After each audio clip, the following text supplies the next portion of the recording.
അപ്പോൾ പള്ളി പെരുന്നാൾ എന്തൊക്കെ അംഗമാണ്, മ്യൂസിക്കും പരിപാടിയും ഒക്കച്ചപ്പാടും ബഹളവും വല്ലതും കേൾക്കുമോ? അപ്പോൾ കർത്താവ് സംസാരിക്കും അല്ലേ.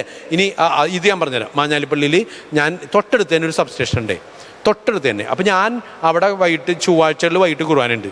അപ്പോൾ അവിടെ എപ്പോഴും ഞാൻ സ്കൂട്ടറാണല്ലോ ഓടിക്കുമ്പോൾ ഹെൽമെറ്റ് ഉപയോഗിക്കും. അപ്പോൾ ഈ തൊട്ടടുത്ത് കുറച്ചങ്ങോട്ട് കയറിയാൽ മതി. അപ്പോൾ അതിന് ഹെൽമെറ്റ് ഉപയോഗിക്കേണ്ട കാര്യമുണ്ടോ? ഇല്ല, ഉള്ളുവഴി കൂടിയാണ്. അപ്പോൾ ഞാൻ എന്ത് ചെയ്യും, അവിടെ വൈകിട്ടത്തെ കുർബാനക്ക് പോകുമ്പോൾ മാത്രം ഹെൽമെറ്റ് ഉപയോഗിക്കില്ല. ചുമ്മാ അവിടെ വെച്ചിട്ട് വണ്ടി ഓടിച്ചു പോകും. എന്നെ ആവശ്യമില്ല, പോലീസുകാരും ഇല്ല, ആരുമില്ല, അപകടമൊന്നും ഉണ്ടാകാനില്ല. അതാണ് എൻ്റെ ഒരു ശീലം. അങ്ങനെ ഇരിക്കുമ്പോൾ ഒരു ദിവസം ഞാൻ വൈകിട്ട് ഈ വണ്ടി കയറിയിട്ട് സബ്സ്റ്റേഷനിലേക്ക് പോകാൻ വേണേ.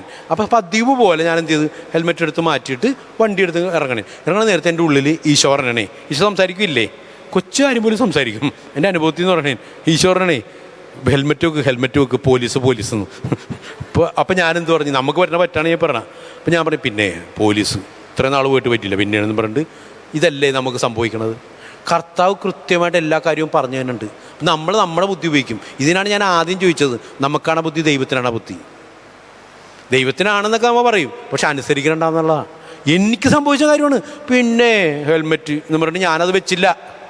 എന്നിട്ട് ഞാൻ വണ്ടി എടുത്തുകൊണ്ട് പോയി, അനുസരണം കേട്ടവൻ. വണ്ടി എടുത്തുകൊണ്ട് പോയി ഇതേ ജംഗ്ഷനിലെത്തിയപ്പോൾ നിൽക്കണ് പോലീസ് വണ്ടി, ഒരു വണ്ടി പോലീസ്. എന്നിട്ട് പോലീസുകാരൻ ഞാൻ ഉടുപ്പ് വിട്ടറിൻ്റെ അച്ഛനൊക്കെ ഇങ്ങനെ നടന്ന് ഞങ്ങൾ എന്ത് ചെയ്യും, നാണം കേട്ട് ഉരുകി. ആ മനുഷ്യനാണെങ്കിൽ എന്നാൽ പറഞ്ഞാൽ ഞാൻ ഒരു മാനം കാക്കാൻ വേണ്ടി പറയാം, എന്നാൽ ഫൈൻ അടക്ക് സാറേ, അതും മേടിച്ചില്ല ആ മനുഷ്യൻ, മൊത്തത്തിൽ നാണം കെട്ട്. ഷേ, എന്നിട്ട് ആ കുർബാനക്ക് പോയി ഞാൻ ഇത് കഥ പറയും. ഞാനൊരു സിമ്പിൾ ഉദാഹരണം പറഞ്ഞു, അനുഭവിച്ച കാര്യം പറയാം. ഇതുപോലെ നിരന്തരം ഓരോ സെക്കൻഡിലും നിന്നെ സൃഷ്ടിച്ച കർത്താവ് സംസാരിക്കുന്നുണ്ട്.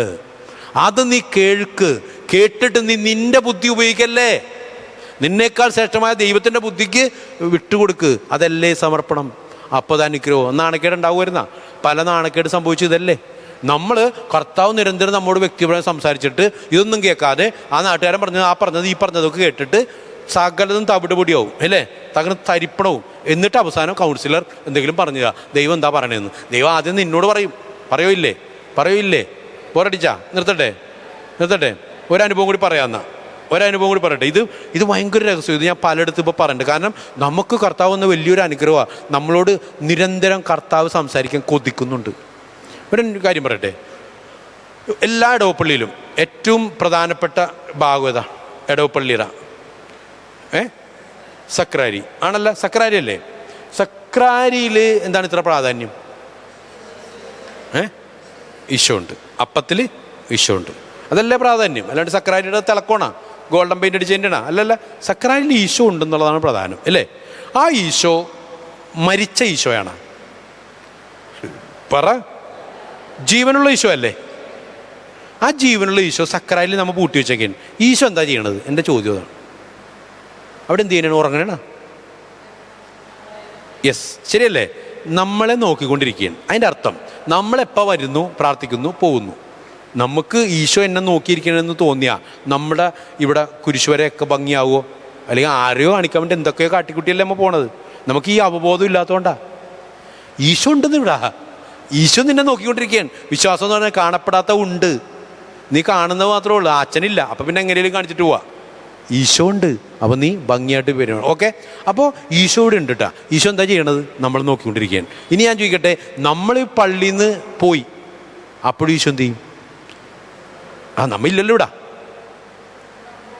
നമ്മളിടുന്നു കൂടെ വരും എന്നുള്ളതല്ല. അതിനാണ് അപ്പമായി വന്നിട്ട് അകത്ത് വന്നിട്ട് ഈശോ നമ്മുടെ കൂടെ ഉണ്ട്. അത് വിട്. അത് ഈശോ കൂടെ വന്നുണ്ട്. എമ്മാവൂസിലേക്ക് ഓടിപ്പോയ ശിഷ്യന്മാരുടെ കൂടെ വന്ന്, അത് സത്യം നിങ്ങൾ പറഞ്ഞു. അത് വിട്. വെറുതെ സിമ്പിളായിട്ട് സക്രാലിരിക്കുന്ന ഈശോൻ്റെ പണി എന്താണെന്ന് എൻ്റെ ചോദ്യം. ഈ കൂടെ വന്ന ഈശോ ഉണ്ട്, അത് ഭയങ്കരമാണ്. ഞാനത് വേറൊരു ദിവസം പറയാട്ടാ. എൻ്റെ ദൈവമേ, ഈ കൂടെ നടന്നിട്ട് ഇവന്മാർക്ക് ഇതൊക്കെ പറഞ്ഞു കൊടുത്തിട്ട് ഈ പൊട്ടന്മാർക്ക് മനസ്സിലായാ ഇല്ല. അതുപോലെ നമ്മൾ ഈ പൊട്ടത്തരം കാണിക്കുന്നുണ്ട്. കൂടെ ഒരു കർത്താവ് നിന്നിട്ടേ, എടാ അതെടുക്കല്ലേ, പണി കിട്ടും എന്ന് പറയും. അകത്ത് എന്ന് പറഞ്ഞിട്ട് പോലും നമുക്ക് കേൾക്കണില്ല. കർത്താവിനുണ്ടാകണ വിഷമേ, എന്നിട്ട് കുരുത്തക്കേട് മുഴുവൻ കാണിക്കും. മനസ്സിലായേ? അത് വിട്. അത് ഭയങ്കര ഡീപ്പായിട്ടുള്ള സാധനം. അത് പോട്ടെ, സിമ്പിളായിട്ട് ചിന്തിച്ചേ. സക്കരാലിൽ ഈശോ ഇരിപ്പുണ്ട്. നിങ്ങൾ ഇവിടെ നിന്ന് പോയാലും ഈശോ എന്ത് ചെയ്യണേ? ഉറങ്ങണേയല്ല, നമ്മൾ നോക്കിക്കൊണ്ടിരിക്കുക. ശരിയാണോ? ഒന്ന് ആലോചിച്ച് നോക്കിയേ. എന്നിട്ട് നീ എങ്ങോട്ട് പോയി? നീ കർത്താവിനെ ഉപേക്ഷിച്ച് പോയി, നീ കർത്താവിനെതിരെ ചെയ്ത്, നീ പാപം ചെയ്ത്, നീ തിയേറ്ററിൽ പോയി, നീ സിനിമക്ക് പോയി, നീ വെള്ളമൊടിച്ച് എന്തു വന്നാലും കർത്താവ് കണ്ണടച്ച് കളയോ? നോക്കിക്കൊണ്ടിരിക്കുകയാണ്.